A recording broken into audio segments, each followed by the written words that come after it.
Olha, a nova lei de licitações, a 14.133, realmente chegou para mudar um pouco as regras do jogo das compras públicas no Brasil, né? Para quem gerencia os processos, ou, claro, para quem vende para o governo, entender essas etapas mais decisivas é, assim, fundamental. Hoje a gente vai mergulhar fundo em momentos bem críticos, como é que as propostas são analisadas, o que pode fazer uma empresa ser desclassificada e também como a lei resolve os empates. Bem-vindas e bem-vindos a mais essa análise detalhada aqui no nosso espaço. A nossa missão hoje é bem clara, é descomplicar essas regras, sabe, mostrar a lógica por trás delas e como é que elas funcionam na prática mesmo. Como é que a gente garante um processo justo, eficiente e, claro, seguro contra problemas legais. As nossas fontes para essa conversa de hoje são guias práticos sobre a lei e também alguns documentos técnicos focados, por exemplo, na operação do pregão eletrônico, já pensando nas novas regras. Vamos tentar destrinchar o que realmente importa para quem está ali na linha de frente, né? Então vamos lá. A disputa de lances acabou, o sistema mostrou os preços finais. Qual que é o próximo passo? Como é que a administração começa a verificar quem de fato está apto a vencer? Bom, o caminho padrão, né? Aquele desenhado na lei, ele começa com o julgamento das propostas. E só depois é que vem a habilitação dos licitantes. Ah, então primeiro vê a proposta, depois quem fez. Exato. É uma sequência lógica, né? Primeiro você olha se a oferta é boa, se atende ao que foi pedido, o preço, e depois você confere se quem ofereceu tem mesmo condições de cumprir o contrato. Documentação em dia, capacidade técnica, essas coisas. Mas, e aqui tem um ponto interessante, a lei trouxe uma flexibilidade. Ela permite inverter essa ordem. Inverter? Como assim? Habilitar antes de julgar a proposta? Mas por que fariam isso? Isso não pode, sei lá, gerar algum viés? Tipo, saber quem está qualificado antes de olhar o preço final que a pessoa deu? Essa é uma preocupação válida, sim. E justamente por isso a lei exige que essa inversão seja, assim, muito bem justificada. Tem que ter uma motivação clara no processo. Não é uma escolha aleatória, hoje eu vou fazer invertido. A ideia por trás disso é ganhar eficiência. Pensa numa licitação muito grande, com dezenas, talvez centenas de participantes. É bem provável que muitos ali não cumpram requisitos básicos de habilitação, né? Verdade. Então pode fazer sentido filtrar primeiro quem realmente pode participar do jogo para depois analisar só as propostas de quem passou nesse primeiro filtro. Economiza tempo, economiza esforço da equipe de licitação. Mas, claro, a transparência e a motivação bem clara são essenciais para evitar qualquer suspeita de direcionamento, né? Uhum, faz sentido pensando em agilidade. Mas ok, independente da ordem que for escolhida, qual é o grande objetivo dessa análise toda? O que a administração está buscando no fim das contas? Olha, o norte principal, a bússola, é sempre buscar a proposta que traga o resultado mais vantajoso para a administração pública. E aqui, vale destacar uma mudança conceitual importante que a nova lei trouxe com força. Vantajoso não é só sinônimo de menor preço imediato. A lei agora força a gente a pensar no ciclo de vida completo do objeto. Ciclo de vida completo. Explica melhor isso. Quer dizer o seguinte, não adianta comprar o produto mais barato agora, se a manutenção dele depois for caríssima, ou se ele durar muito pouco tempo e tiver que ser trocado logo. É preciso ter uma visão de longo prazo, pensar no valor real que aquilo vai gerar para o dinheiro público. Supera um pouco aquela mentalidade antiga do menor preço a qualquer custo, sabe? Que muitas vezes, lá na frente, na execução do contrato, gerava um monte de dor de cabeça. Essa visão de ciclo de vida é realmente fundamental. Mas, na prática, como é que se avalia essa vantagem? Quais critérios podem ser usados além do preço, então? A lei abre um leque bem interessante de critérios de julgamento. O menor preço, claro, continua sendo muito comum, muito usado, mas a gente tem também um maior desconto, que é ótimo quando se parte de uma tabela de preços já definida. Para contratar serviços intelectuais, tipo um projeto ou bens artísticos, pode-se usar o critério da melhor técnica ou conteúdo artístico. Tem também a combinação de técnica e preço para buscar um equilíbrio entre qualidade e custo. E tem mais. Tem. Nos leilões, obviamente, o critério é o maior lance, né? Quem paga mais leva. E uma novidade bem interessante são os contratos de eficiência. Nesses, o critério é o maior retorno econômico para a administração. Por exemplo, contratar uma empresa para reduzir o consumo de energia de um prédio, e ela é remunerada com base na economia que gerar. Nossa, interessante esse último. A escolha do critério, então, depende muito do que se está contratando. Exatamente. O objeto da licitação é que vai ditar qual critério faz mais sentido. Ok. E como se verifica se a proposta está conforme? Quais são aqueles pontos de checagem iniciais que podem tirar uma empresa do jogo logo de cara? Bom, a conformidade é basicamente a aderência ao edital. A administração vai pegar a proposta e comparar com tudo que foi exigido lá no edital. Bateu? Não bateu. Isso inclui as especificações técnicas, né? O produto oferecido é aquele mesmo que foi pedido. Com as características certas. E, claro, olha o preço também. Mas tem um ponto novo na lei que exige a atenção máxima dos licitantes. Qual ponto? É uma declaração obrigatória. O licitante tem que declarar expressamente que a proposta econômica dele cobre a integralidade dos custos trabalhistas. Isso está lá escrito na lei, artigo 63, parágrafo 1º, e é sob pena de desclassificação. Sério? Só por causa dessa declaração? Sim. Esquecer essa declaração ou apresentar uma que não esteja adequada é motivo para a proposta ser eliminada sumariamente. É um daqueles pontos de formalidade, mas com um impacto direto e muito pesado. Tem que ficar muito atento a isso. Nossa, essa da declaração trabalhista é um detalhe crucial mesmo. Anotado aqui. Agora, falando do preço em si. E se ele for baixo demais? Sabe aquele preço que parece bom demais para ser verdade?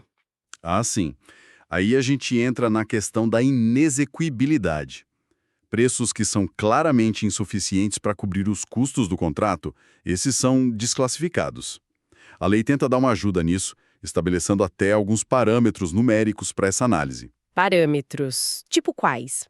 Por exemplo, para obras e serviços de engenharia, um valor que fique abaixo de 75% do valor que a própria administração orçou já acende um alerta vermelho.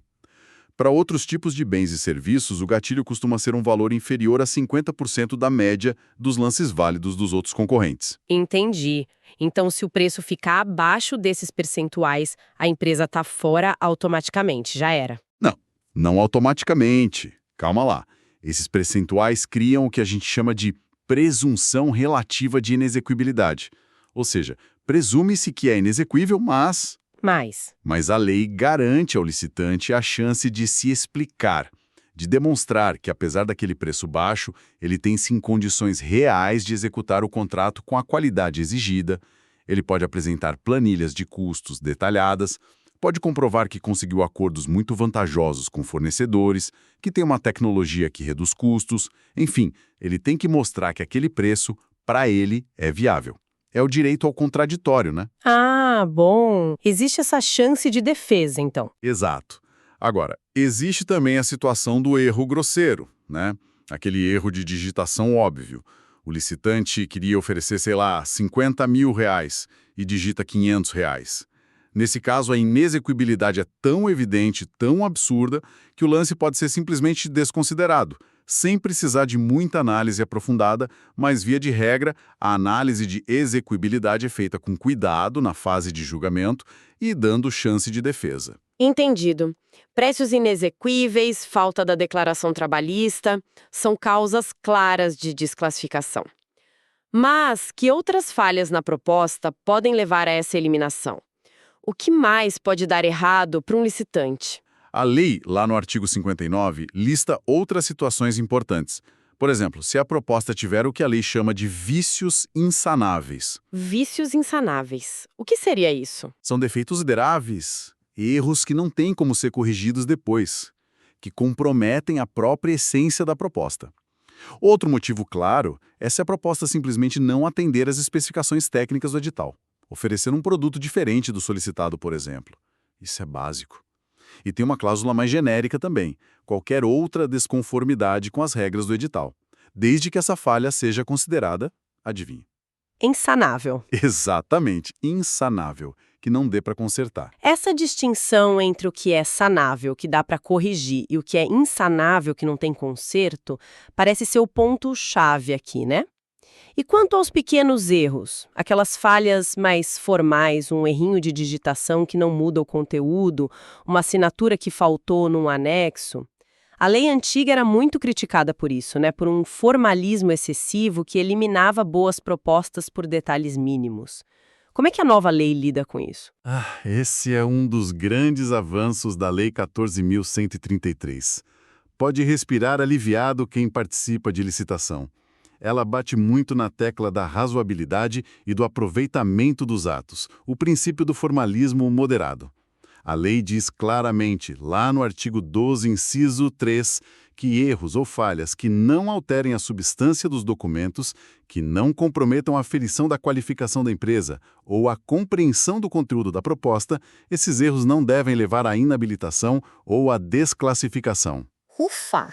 Pois é, o foco mudou. O importante é a substância, é o conteúdo e não a forma pela forma. É uma tentativa clara de tornar o processo mais justo, mais eficiente e evitar que boas propostas sejam descartadas por causa de burocracias irrelevantes, né? Isso é realmente música para os ouvidos. Poderia dar exemplos mais concretos do que seria um erro sanável, que pode ser corrigido, e o que seria um insanável, para ficar bem claro? Claro, vamos lá. Pensa assim. Um erro sanável que dá para corrigir. Pode ser, por exemplo, esquecer de assinar uma declaração que já foi entregue junto com a proposta. Ou um documento de habilitação, tipo uma certidão, que venceu depois da data de entrega dos envelopes. A empresa pode apresentar o documento atualizado depois. Ah, entendi. Ou talvez um erro de digitação no CNPJ num lugar, mas que está correto em todos os outros documentos e permite a identificação clara da empresa. São falhas que não mudam a essência da proposta, não mudam a capacidade da empresa de cumprir o contrato. São tropeços formais. Agora, um erro insanável seria, por exemplo, a empresa oferecer um produto com especificações técnicas totalmente diferentes das exigidas no edital. Isso não tem como consertar depois. Ou não apresentar um documento essencial que comprovaria sua capacidade técnica naquela data, um atestado que ela deveria ter e não tem, e que não pode ser produzido retroativamente. A diferença parece clara. A diferença crucial é essa. O erro sanável pode ser corrigido sem alterar a proposta original ou a condição que deveria existir naquele momento. O insanável compromete a própria validade da oferta ou da qualificação. E a lei até incentiva, viu? Ela permite que a comissão de licitação faça diligências para esclarecer dúvidas ou corrigir esses erros formais. É o chamado poder-dever de saneamento. Essa flexibilidade para sanar erros parece muito positiva mesmo para aumentar a competição. Ok, então as propostas foram analisadas, as não conformes ou com vícios insanáveis foram desclassificadas, beleza. Mas e se no final das contas 2 ou mais empresas apresentam propostas válidas e empatadas como a melhor oferta? Como é que se desempata isso? O empate. A lei também pensou nisso e estabeleceu uma sequência bem clara para resolver, lá no artigo 60. O primeiro passo não é nem aplicar critério nenhum, é tentar resolver na própria competição. Como assim? Num prazo definido. E essa nova proposta tem que ser, obrigatoriamente, menor que a anterior, ou maior, claro, se for um leilão. É tipo uma rodada de desempate, uma chance de ouro para desempatar na base do preço ou do lance mesmo. Uma espécie de prorrogação da disputa, então. Interessante. E se mesmo assim o empate continuar? Ninguém baixa mais o preço, ficam ali cravados no mesmo valor?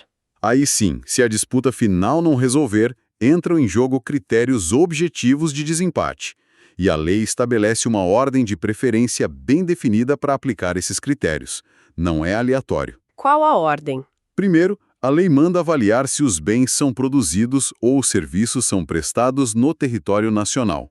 Se o empate persistir, o segundo critério é dar preferência para a empresa brasileira. Entendi. E se ainda assim empatar? Ainda empatado. O terceiro critério é verificar se a empresa investe em pesquisa e no desenvolvimento de tecnologia aqui no país. E por último, nessa fila de critérios objetivos, o quarto é dar preferência para a empresa que comprove práticas de mitigação que são aquelas ações de inclusão social, como ter reserva de cargos para pessoas com deficiência ou reabilitados da Previdência Social. É uma sequência interessante que valoriza a produção nacional, a tecnologia e também a inclusão social. Mas e se acontecer o improvável? Mesmo depois de passar por todos esses critérios, o empate ainda persistir. Duas empresas brasileiras que investem em tecnologia, que têm práticas de inclusão, empatadas. O que acontece? Acredite, pode acontecer. É raro, mas pode. Nesse caso, o último recurso, definido na lei, é o mais simples de todos. Sorteio. Sorteio mesmo. Sorteio. Simples assim.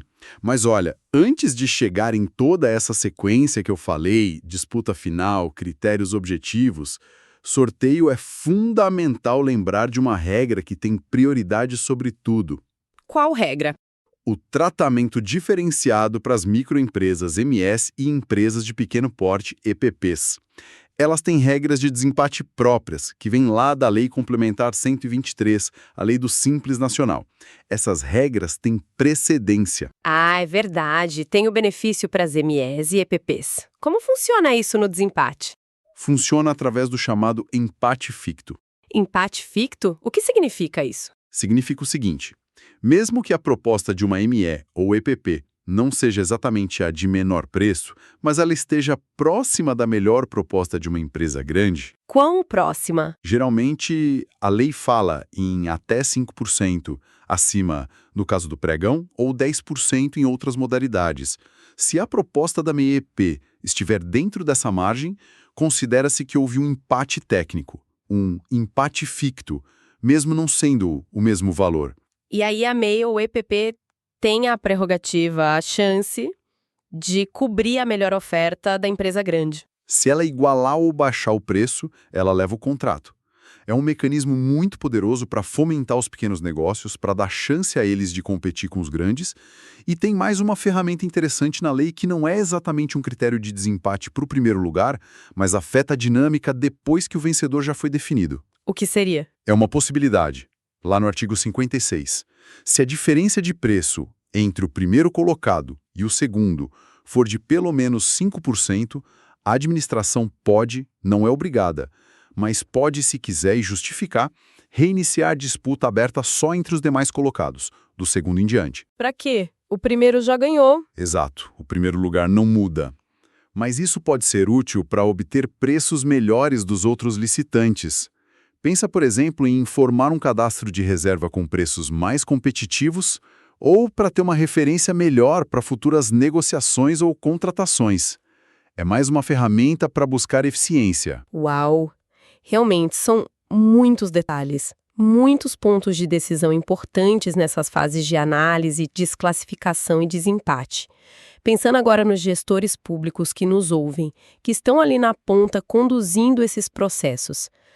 Quais seriam as recomendações práticas, as dicas de ouro, baseadas na lei e nas fontes que a gente analisou, para conduzir essas etapas de forma segura? Para evitar dores de cabeça com recursos, com questionamentos jurídicos. Com certeza, a prevenção é sempre o melhor remédio em licitações, né? E tem alguns pontos que são cruciais que ajudam a evitar os problemas mais comuns. Dá para listar alguns? Primeiro, e talvez o mais importante, edital claro e completo. O edital é a lei da licitação. Tudo tem que estar lá, muito bem definido. O que se quer comprar exatamente, com todas as especificações, como as propostas serão julgadas, quais os critérios, quais documentos são necessários para a proposta e para a habilitação. Não esquecer daquela declaração trabalhista. Quais são os prazos para cada etapa e, fundamental, quais as consequências de cada falha.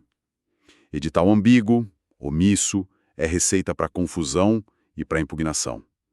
Clareza e precisão são a base. Concordo. Edital bem feito evita muita briga.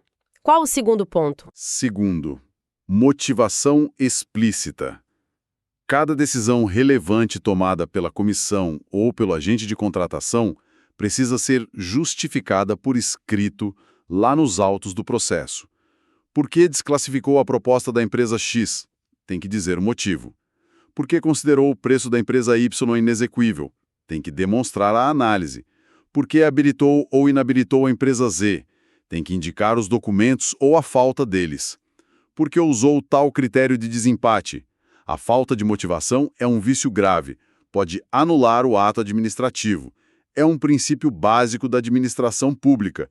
Quem decide tem que dizer o porquê. Registrar o porquê de tudo. Essencial. E o terceiro? Terceiro, razoabilidade contra formalismo. A gente já falou bastante disso, mas vale reforçar. O gestor tem que usar o bom senso. Não pode eliminar um licitante por um erro de forma bobo, que pode ser corrigido e não prejudica ninguém, nem a análise da proposta, nem os outros concorrentes. Ao mesmo tempo, tem que ser rigoroso com falhas que realmente comprometem a essência da proposta ou a segurança futura do contrato. E, claro, documentar muito bem qualquer decisão de relevar um erro formal ou de permitir que ele seja corrigido, o tal do saneamento. Buscar o equilíbrio, né?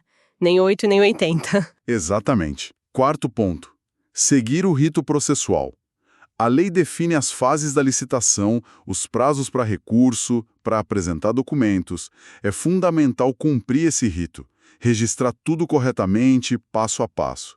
E usar o Portal Nacional de Contratações Públicas, o PNCP, para fazer as publicações obrigatórias. O rigor com o procedimento dá segurança jurídica para o processo todo. Procedimento é segurança. Qual o próximo? Quinto, julgamento objetivo. As decisões têm que se basear exclusivamente no que está previsto no edital e na lei. Sem subjetividade, sem achismos, sem preferências pessoais. A análise de executibilidade, por exemplo, tem que seguir os parâmetros definidos. A aplicação dos critérios de desempate tem que seguir a ordem legal. Isso garante a isonomia, tratamento igual para todos. Isonomia e objetividade, faz todo sentido, temos mais. Sim, mais 2 pontos importantes. Sexto, apoio jurídico qualificado. A nova lei reforça o papel da assessoria jurídica. Antes de publicar o edital, tem que ter um parecer jurídico analisando a legalidade de todo o planejamento da contratação. Ouvir e, via de regra, seguir essa orientação jurídica é uma proteção muito importante para o gestor. Inclusive, a própria lei prevê que o agente público pode ser defendido pela advocacia pública se ele tiver seguido um parecer jurídico validado. Buscar o respaldo jurídico é fundamental, então. Sem dúvida. E por último, mas não menos importante, sétimo ponto, transparência total. Disponibilizar as informações no PMCP, garantir o acesso aos autos do processo para os interessados, claro, respeitando os sigilos legais, como o do orçamento, quando for o caso. A transparência é a melhor forma de controle social e também inibe possíveis desvios ou erros. Deixar tudo às claras. Excelente resumo. Fica muito claro que o caminho para uma licitação segura, tranquila, sob a nova lei, passa por um planejamento muito cuidadoso que se reflete num edital impecável. Decisões bem fundamentadas, objetivas, um olhar atento para a razoabilidade, sem cair naquele formalismo inútil e muita transparência em todo o processo. Exatamente. É sobre encontrar esse equilíbrio delicado.